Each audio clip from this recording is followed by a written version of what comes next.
Hey agri people, welcome to our series agri glory episode 6. ఈరోజు మనం తినే అన్నం, తాగే నీరు ఇవన్నీ రైతు చేతిలో పుడుతున్న అద్భుతాలు. కానీ వీటి వెనుక ఉన్న రహస్యం మీకు తెలుసా?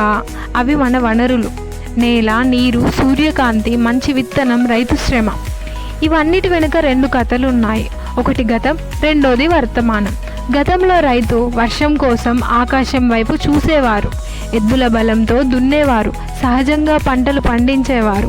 దీనివల్ల ఆరోగ్యకరమైన ఆహారం, కానీ వర్షంపై ఆధారపడి బ్రతకడం. వర్తమానంలో డ్రిప్పు, స్ప్రింక్లర్లు, హైబ్రిడ్ విత్తనాలతో పంటలు పండిస్తున్నారు. దీనివల్ల ఎక్కువ దిగుబడి, మార్కెట్లో లాభం. కానీ నేల, నీరు బలహీనపడుతున్నాయి. నిజమేమిటంటే గతమిచ్చింది ఆరోగ్యం, వర్తమానం ఇస్తుంది దిగుబడి. రేపటి కోసం ఈ రెండింటిని కలపడం మాత్రమే రైతు బంగారు భవిష్యత్తు, అలాగే రాబోయే కాలం భవిష్యత్తు. మా ఛానల్లో పంచగవ్య వీడియో అప్లోడ్ చేశాం, చూడండి.